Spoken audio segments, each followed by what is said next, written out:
Hey, shalom, shalom, mishpocha. Welcome to another edition of the Brit Chadasha Connections. Today is parasha number 9 called Vayeshev, which we're going to focus on the text in Acts chapter 7, verses 9 through 13.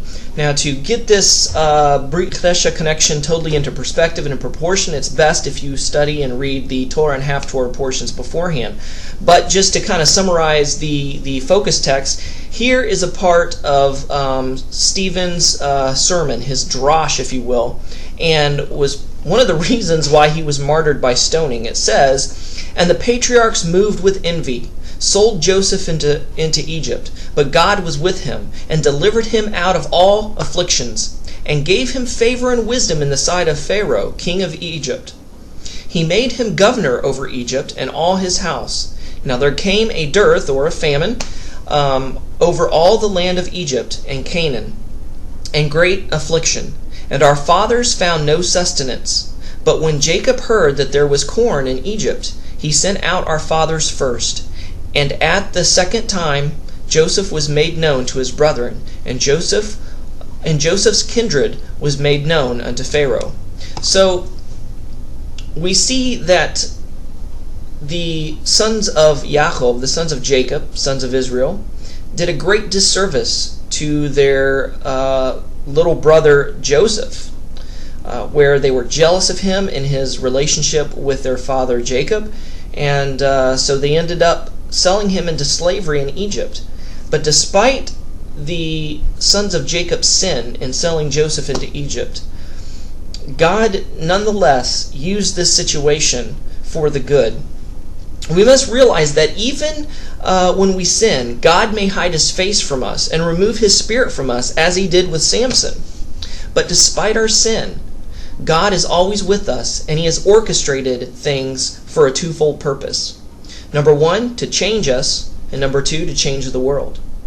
So in the sons of Israel's sin in selling Joseph into slavery in Egypt, it ended up changing the sons. Once Joseph was second in command of Egypt, and they discovered who he was after coming seeking food due to the famine, they were humbled. They were frightened because they're like, Joseph's in a prime position to get us back, but yet he didn't. So therefore, the sons of Jacob were humbled. They were changed from the inside out, and as a result, the world was changed because the sons of Jacob were spared. The 12 tribes were all birthed, they all survived, they all multiplied and became the nation of Israel. And so even the mistake of the sons in selling Joseph into slavery, God turned it around for good. Romans 8:28, "For all things work together for good that are called according to his purpose, for those that love God and are called according to his purpose." So everything that happens, even our mistakes, God uses for our betterment and for our benefit. That's if we let him. Now, the sons of Israel could have just as easily been afraid of Joseph and continually to be angry and bitter at Joseph and thinking of a way that even though he was second in command of Egypt, that they could get him back and get rid of him for good. But yet instead they chose to be humble. They chose to repent. They chose to change. So the decision is up to us too. If bad things happen to us, we have the opportunity and the chance to allow them to work for our betterment and benefit, because there's lessons that we can learn. Suffering and hardship is a cruel taskmaster, but one of the best teachers and allies that we could ever have, because we could learn the greatest lessons of patience, of humility, and of love, and of understanding, and compassion, and mercy through these things if we allow it to happen. And I think of the Holocaust, such a horrible tragedy, but yet only 2 survivors came out of it.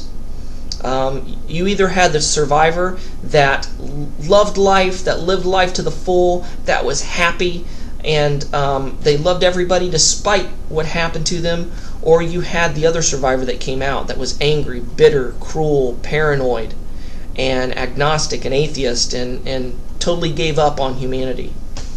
So those are the 2 types of people that come out from tragic situations. The choice is yours, how you're going to come out of trials and tribulations that come in your life. Are you going to allow it to make you angry and bitter?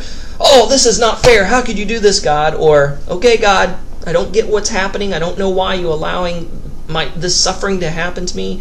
But Lord, turn this trial into a blessing. Help me to know what you're trying to say to me, what you want to do in me, how you want me to change for the honor and glory of your name. I submit unto this. So that's all we have for today. Thanks for watching. Shalom and Shavuot Tov. Bye-bye.